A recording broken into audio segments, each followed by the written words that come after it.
नमस्कार दोस्तों, स्वागत है आपका क्राइम बॉक्स की एक नई कहानी में।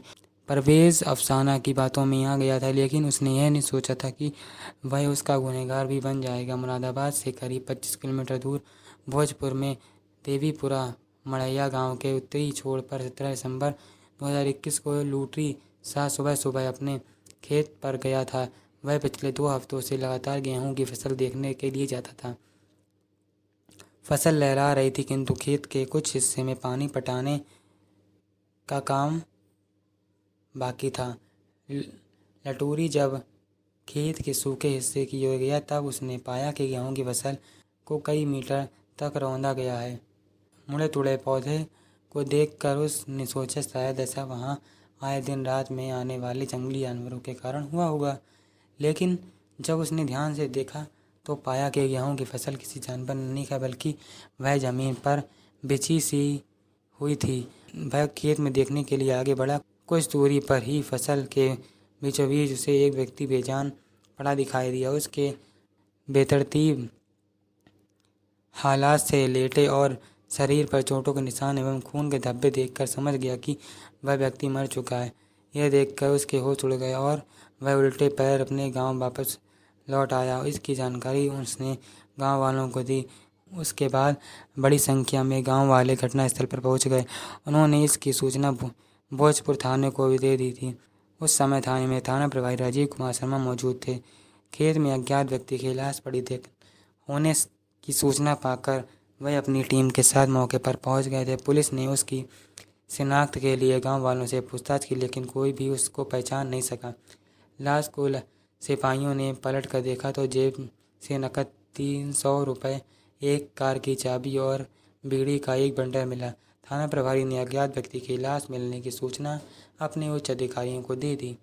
सूचना मिलते ही मुरादाबाद के एसपी देहात विद्यासागर मिश्र और क्षेत्राधिकारी डॉक्टर अनूप सिंह भी पहुंच गए। उन्होंने भी लाश के बारे में वहां मौजूद लोगों से पूछताछ की। कोई ठोस जानकारी नहीं मिलने पर लाश का पोस्टमार्टम के लिए भेज दिया गया।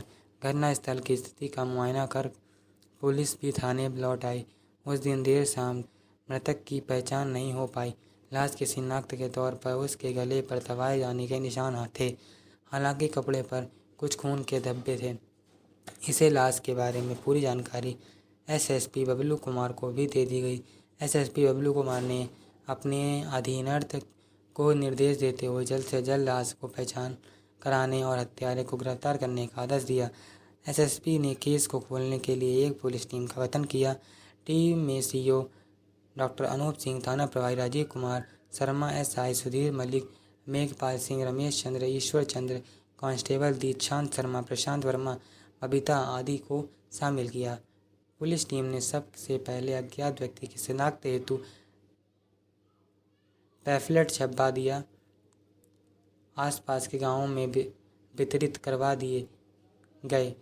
साथ ही उसकी फ़ोटो व्हाट्सएप ग्रुप पर भी पोस्ट कर दिए गए। जल्द ही इसका परिणाम सामने आ गया। मृतक व्यक्ति को पहचान भोजपुर थाने के ही मनिहार लाल मोहल्ला निवासी अहमद हसन के रूप में हो गई। वह पिकनिक वैन का ड्राइवर था जो 16 दिसंबर 2021 से ही गायब था।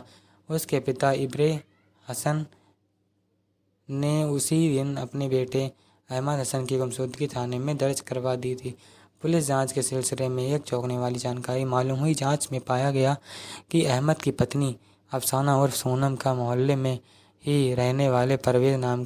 यह बात कईयों ने दबी जुबान में कही तो कुछ ने खुलेआम दावे के साथ बताया। उन्होंने बताया कि वे दोनों को अक्सर एक साथ आते आते देख। अहमद के मरने के ठीक एक दिन पहले ही सोनम और परवेज एक साथ देखे गए। परवेज भी सोनम के लिए ज़रूरी खरीदारी में हाथ बटाता था। ईद बकरीद के मौके पर वह सोनम के यहाँ जरूर शामिल होता था। पेशे से बिजली मैकेनिक परवेज दूसरे इलाके का रहने वाला था, लेकिन उसने 2 साल पहले अहमद के मकान में किराए पर दुकान ले रखी थी। मोहल्ले वालों ने बताया कि परवेज ने सोनम के पति अहमद की गैर मौजूदगी का फ़ायदा उठाकर उससे नज़दीकियां बढ़ा ली थीं।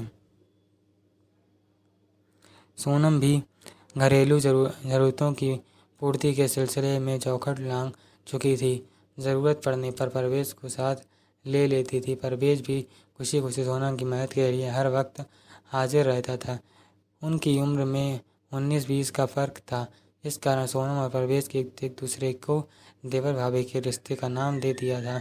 इतनी जानकारी मिल जाने के बाद पुलिस ने अहमद हसन के बारे में पूछताछ के लिए दोनों को थाने बुला लिया। तब तक अहमद के पोस्टमार्टम रिपोर्ट भी आ गई थी। रिपोर्ट के अनुसार उसके शरीर पर चोट के निशान पाए गए थे और मारपीट कर हत्या किए जाने की पुष्टि हो गई थी।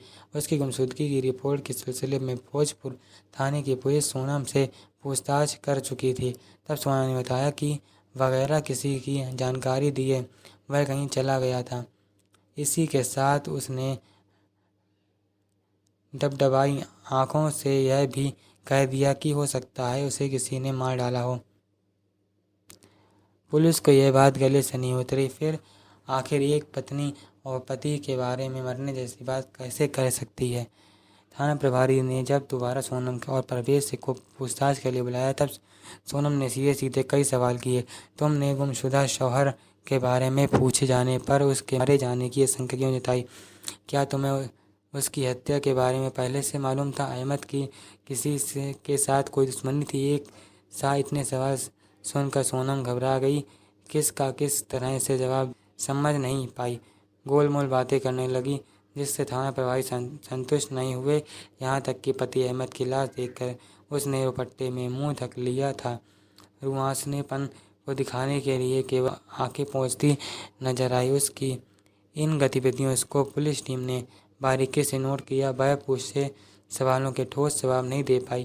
थाना प्रभारी सोनम को अकेला छोड़कर परवेज से पूछताछ के लिए दूसरे कमरे में लेकर चले गए। औपचारिक बातें करते हुए उन्होंने अहमद को सोनम के साथ उसके संबंध और काम धंधों के बारे में पूछताछ की। इस सिलसिले में परवेज ने बताया कि वह बिजली मैकेनिक का काम करता है, इसलिए करीब 2 साल पहले अहमद हसन के पिता इब्रे हसन से किराए पर दुकान ली थी। दुकान में बिजली के सामान बेचने का काम करता था और मोहल्ले में किसी के बुलावे पर घरों में जाकर बिजली की खराबी भी ठीक कर दिया करता था। अहमद के घर की बिजली ठीक करने के लिए वह उसके घर जाता था। अहमद का किराएदार होने के नाते वह उनसे केवल सामान का ही पैसा लेता था। वह कम कहने पर भी मेहनताना लेने से इनकार कर देता था। खुश होकर अहमद की पत्नी अफसाना और सोनम उसे चाय नाश्ते किए बगैर नहीं जाने देती थी।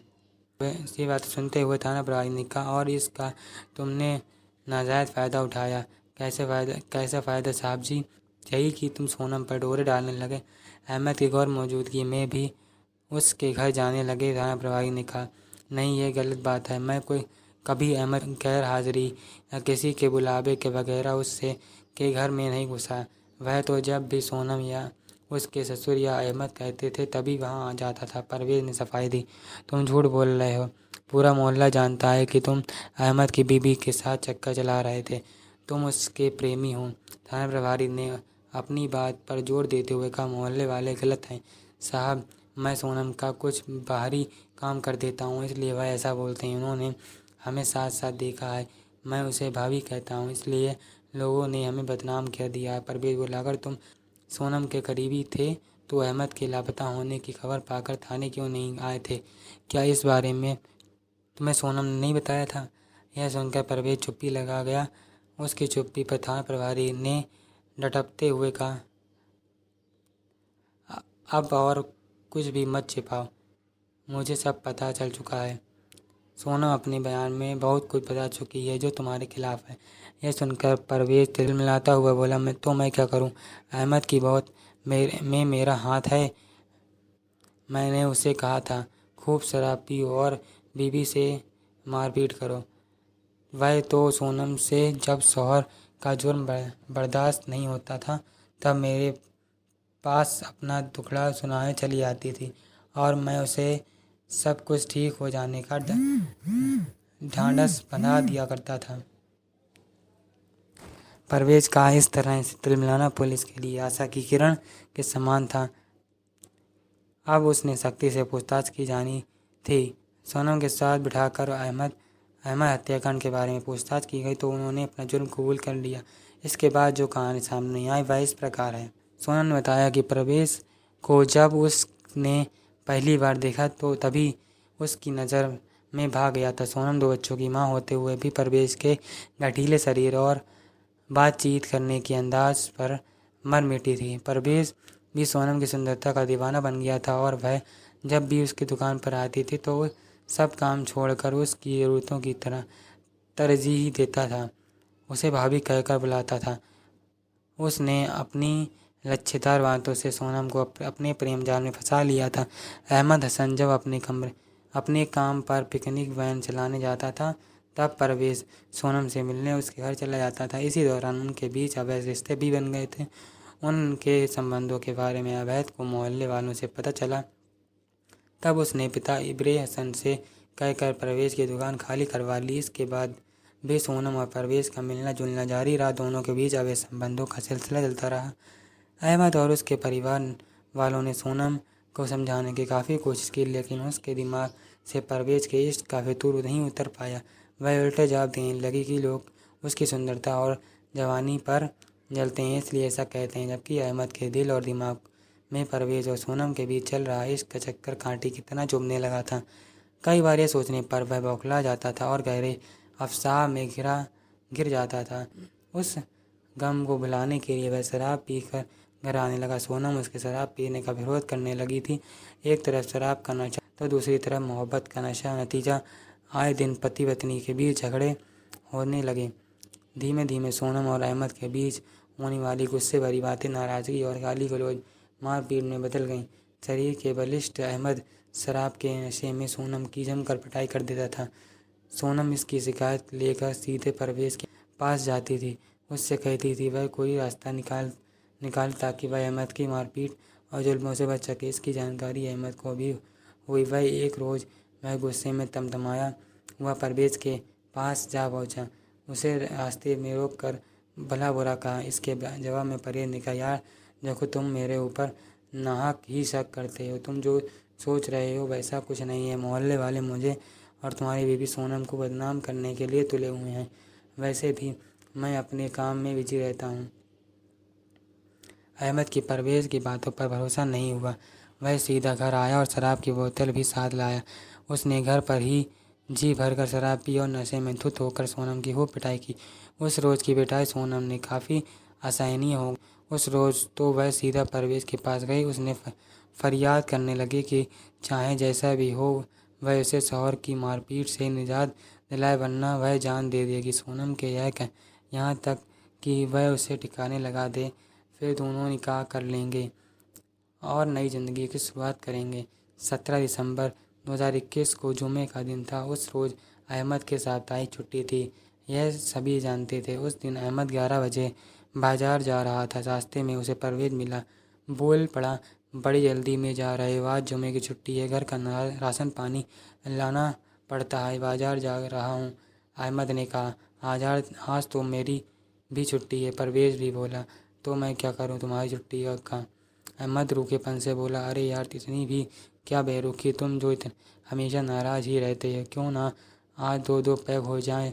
साथ पीने की इच्छा हो रही है। देखो आज जुमा है, मुझे नमाज भी जाना है। आज नहीं फिर कभी, खर्चा मैं करूँगा। शराब पीने का शौकीन अहमद परवेज़ की बात टाल नहीं सका। जैसा कि अक्सर एक आम शराबी के साथ होता है, वे इसके चलते सभी गिले शिकवे और दुश्मनी भूल जाते हैं।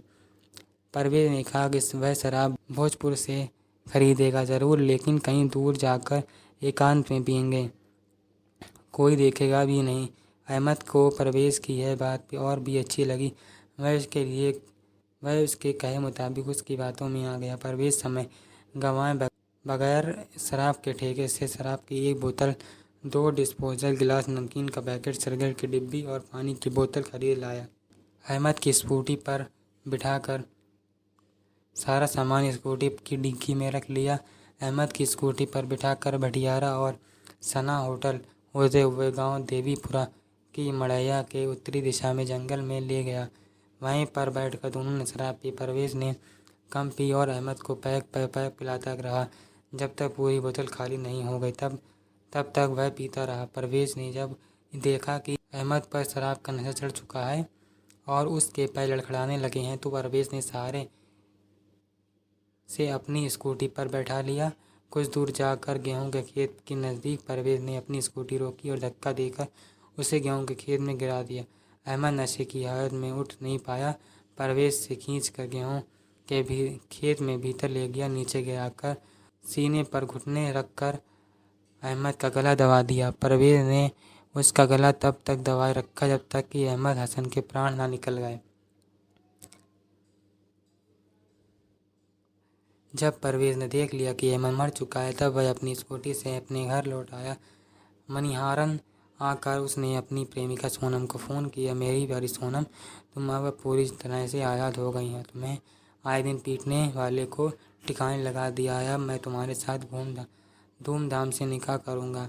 तुम अब पूरी तरह से मेरी हो। सोनम की शादी 10 साल पहले अहमद से हुई थी। सोनम का मायका रुद्रपुर उत्तराखंड के कस्बा बिलासपुर का है।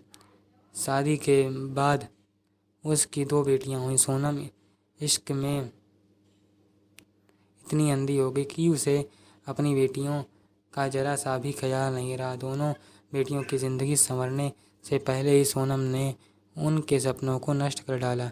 20 दिसंबर 2021 को दोनों बेटियां अपनी दादी मकसूदन के पास थीं। दादी मकसूदन दोनों बेटियों के पास बैठी रो रही थीं कि बुढ़ापे में बहू ऐसा जख्म दे गई जिसे वह ज़िंदगी भर नहीं भूल पाएगी। कानून की निगाहों में सोना अपने पति को मरवाने के मुख्य साजिशकर्ता बन गई थी, जबकि परवेज़ हत्या का आरोपी था। दोनों आरोपियों से पूछताछ के बाद पुलिस ने उन्हें न्यायिक हिरासत में भेज दिया। धन्यवाद।